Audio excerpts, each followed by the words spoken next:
Good morning, everyone. This is Prince of Somnia, and welcome back to more Let's Play Dragon Quest VI. Last time, we did the ceremony at Weaver's Peak, and got a weird-sounding message from the Spirit of the Mountain. And in this episode, now that we have the entry pass, we're gonna head on over to the Somnia Castle, and try and see if we can claim our destiny by doing something or another there, I guess. Maybe they can help us out with determining how to fight off this Dread Lord Murdaw or something like that. Who knows? Aw, thanks. But yeah, the castle that we saw on the map a few episodes ago when I was like, oh, there's a castle there. It's south of Haggleton anyway. That's Somnia Castle. That's where we're heading to next to progress with the plot. Ooh, a crit. Nice. But yeah, we're gonna head there next, and we're level 5. Wow, that's very good. If we can get to level 7 or 8 before the next fight, the next boss fight, we'll be gravy for what happens there. But yeah, I'm gonna walk back all the way to Haggleton and then take us back south to Somnia Castle. If I come up with something I want to say, then I'll say it, but otherwise, I'll just cut it out, everything in between, and meet you back there because we've already walked this pathway multiple times. Okay, I made it back to Haggleton. Like I said before, Somnia Castle is basically straight due south of Haggleton. Should not be any trouble whatsoever to make it there. Here you go. All the way from Weaver's Peak. And now we're in Somnia! Of which I am, of course, the prince. Absolutely. But anyway, as per usual, we've got our list of things to collect from the treasure house. We have the inn and the gold bank here, as opposed to other places, so that's pretty interesting. Let's see. Got ourselves a medicinal herb upstairs. Is there anything in the bookshelf? Warrior cattails. Anything like the Warriors series? I remember reading those back when I was a kid. They were all the rage. This over here is an arcade machine game thing that you can play. I'm gonna ignore it for now because it's not important. Mauled by a Mustang. Jesus Christ. Get it? Nightmare because it's a horse. Horses are scary, man. I tend to have very healthy fear/respect for any animal that has muscles bigger than my head. Like kangaroos. Giant chasms have been cropping up in the earth. That's Murdaw's handiwork. Oh, so the hole in the world was Murdaw after all. This Murdaw fellow gets worse and worse by the minute.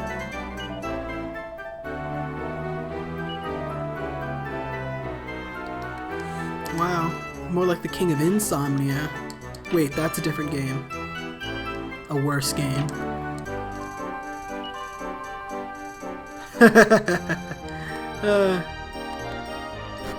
Why they took the time to make a sprite like that, I will never know. But, well, here we are.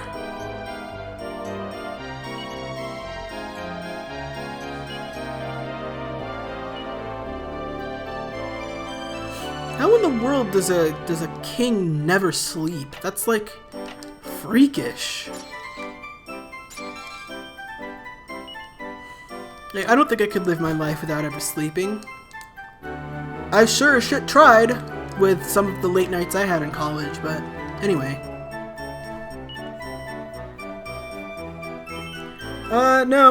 No youngsters down here. Sorry, it can't help you there. You could go down there and help her retrieve her ring, but if you do so, thou shalt most certainly die. No, I'm not kidding. It's possible. So, what happens if you go down that well is you'll come across a creature called, let's see, the Grim Grinner. And here we are. Yeah, so if you try to go down the well, like I said before, thou shalt most certainly die. The enemy down there is called the Grim Grinner. You're not supposed to fight that thing until quite a ways into the game. Maybe not, like, very far, but, like, close to the end of the first quarter of the game. So, yeah, you really don't want to tangle with that guy. He'll hit harder than the next two bosses that are coming up for us, and he won't take very much damage from your attacks at all. It's possible to defeat him if you're really, really good and use a lot of healing items, but otherwise you'll just die. So don't do it. Anyway, there is one thing I want to buy here at the weapon shop. You don't have to buy this if you can't afford it. The boomerang, it's the strongest weapon we can use right now since we can't actually make use of the stone axe at all. Boomerangs have a very special property where they hit all enemies at once, from the left side of the screen to the right side of the screen. It does decreasing damage the further along the screen you get to, but it can be very useful for clearing out particularly large and ornery groups of enemies. If you don't have the money for it, it's not absolutely necessary. It would be nice, but it's not necessary. You can sell the Thief's Key if you really need to. You won't really be using it much anymore. Let's see, that would get me up to 370, and I need how much? 400? 420? 420. It's a weed-shaped boomerang, apparently.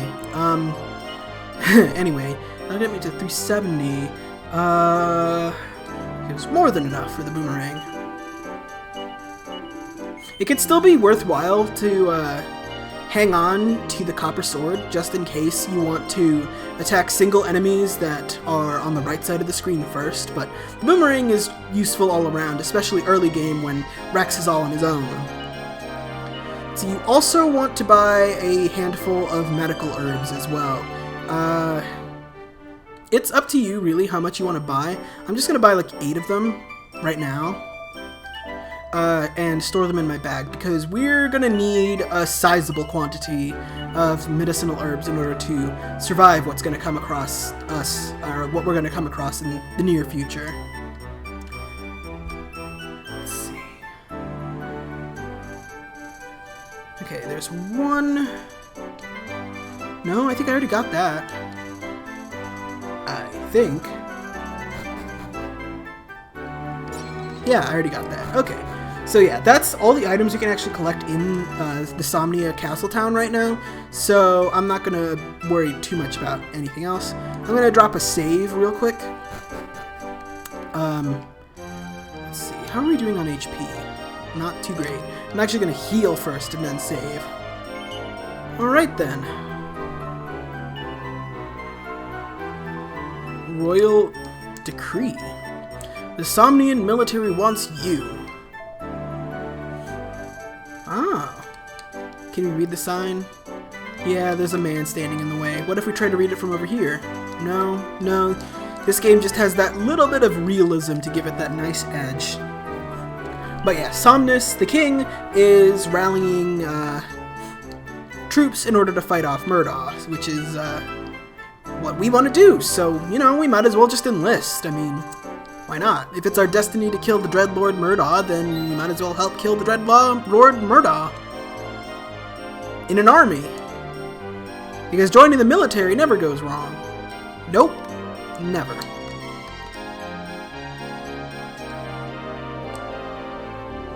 But anyway, let's head on up north and talk to this guard over here. Sign me up. Ah, okay. Our final hours as a carefree civilian. That's some relatable content.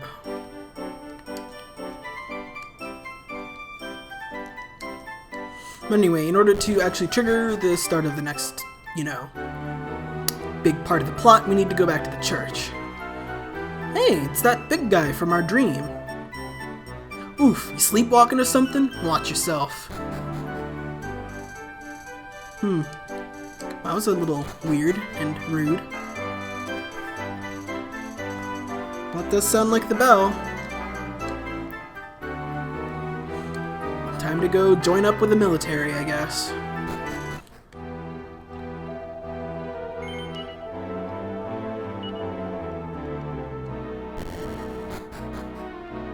Captain Blade, huh? Oh wow, that's a nice looking sprite. Alright folks, listen up. His Majesty King Somnus welcomes any and all potential new recruits. But joining the fight isn't as easy as saying pretty please. You have to show us you got the right stuff first. To that end, we've prepared a little test for you. South of Somnia Castle is a little place we call Guard's Bane Tower. You'll find it after crossing a pair of bridges. Your mission is to fetch a certain item from the tower and bring it back to me. Which item, you ask? That's up to you to figure out. We're looking for soldiers with brains as well as brawn, after all.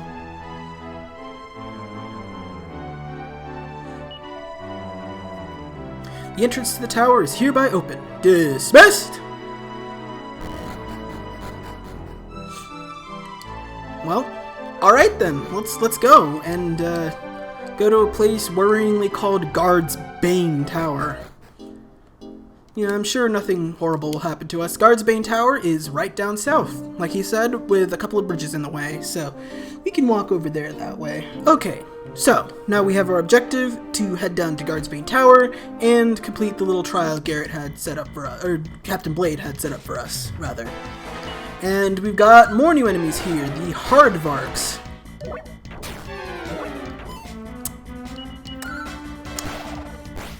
Aside from being a terrible pun, they're not too difficult. Now, if you... to explain, there are two ways you can go about doing Guard's Bane Tower. You can try to win the competition, or you can try and throw the competition. I'm going to do my best to win, but it's likely that I'm going to get completely bodied, so... I'll show off how you're supposed to go about it, but if I get bodied, then I get bodied. Thanks for the atmosphere, bud. Anyway, there are a lot of twists and turns and various paths that we can take to get through Guard's Bane Tower. Those two chests are empty, don't worry about them. But I'm just going to take us on through a more direct path. Against a whole lot of enemies here, the Cumulaus and the Stumpkin. Let's see. The Cumulaus has the ability to cast the Frizz spell, which is not particularly great.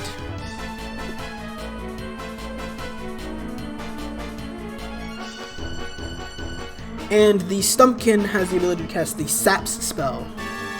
What the Frizz spell does is it deals fire damage to party members, and the Sap spell lowers your defense stat by a little bit. Ow!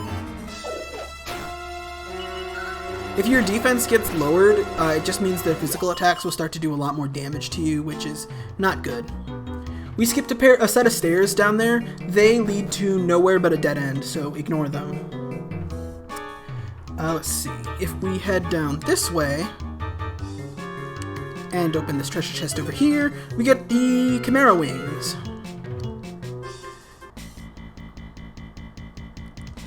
And even more new enemies with the Barksman. He dies, I guess. Yeah, that's all there is to it. Let's see, these stairs take us over here, and we've got a little bit of a encounter, it looks like. So let's see. Let's go into our bag and use one of our medicinal herbs there to heal up.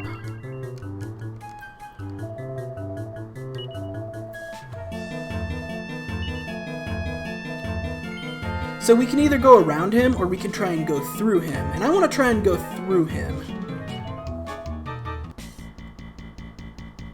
And, alright, we got a battle against the Tower Sentry. Now, this guy is quite strong and very fast. Probably even faster than I am. So, what I'm going to do is I'm going to try and just barely survive by healing myself as much as I can. He's got his regular attack, which can do upwards of 10 damage on us if you're not particularly lucky or particularly resilient, so you can see there.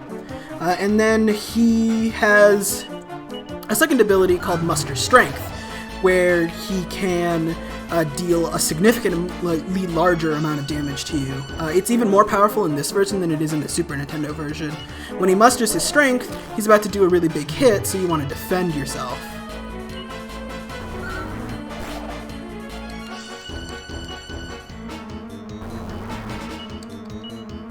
I don't know why he's doing that twice. Muster strength doesn't stack, but we're getting a little light on HP, so I'm going to use a medicinal herb to heal myself. Defend, and then attack. The way Muster Strength works is that he uses up his turn and then deals 2.3 times the amount of damage of his normal attack on his next turn, which is a little brutal, but otherwise okay. And that's pretty much how this fight's gonna go. There really isn't much of anything else to it. He has like 150 HP, so we're kind of just gonna be spamming Boomerang for a while now.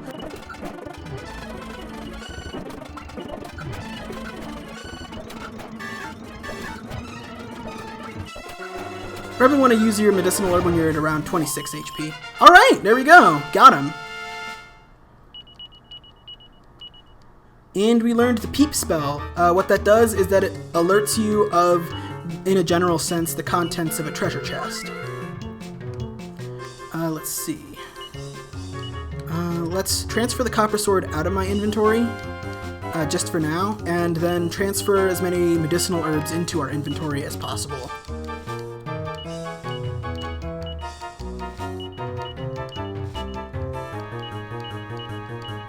It may seem a little cheese to use a lot of items, but Dragon Quest is definitely the kind of game where you just kind of have to cheese it at some points. 130 gold, always welcome. And let's see, that exit takes us out here. Let's see, we want to go that way. Excellent. You don't want to drop down there, or you'll end up losing, so that's no good. Now, this room is a little mazy, but it shouldn't be too difficult to handle. You just gotta be a little careful. Dragon Quest movement, or Dragon Quest VI's movement, isn't grid-locked, so it can be easy to screw up and put yourself on the wrong path, but otherwise you should be okay. Okay, and now, in this room, yes, okay. We want to drop down here and head in through this door. Now there are two different ways we can go here, one of which gives us an item and the other of which lets us carry on.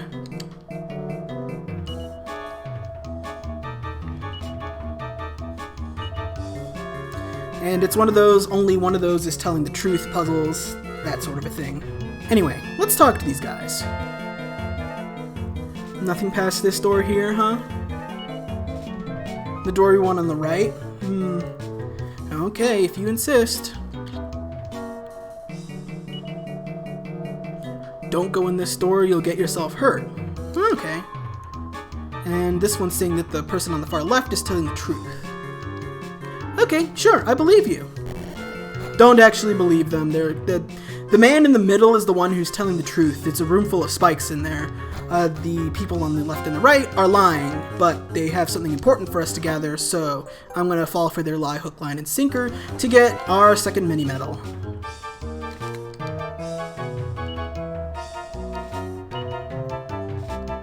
Ooh, what do we get? Ooh, gold ring! Shiny! However, this is not the actual item that Captain Blade wants. It's a trick, or a trap. What he actually wants, we have to continue going through the tower for. The reason why I wanted to get the gold ring in the first place is because it gives you extra defense, and we will need that.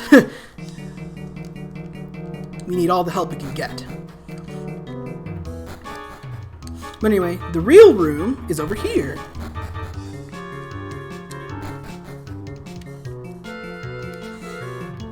Okay, just sorry, I had to check my notes just a little bit. But anyway, we go down south. open this treasure chest, and we get yet another medicinal herb. As if we didn't already have enough.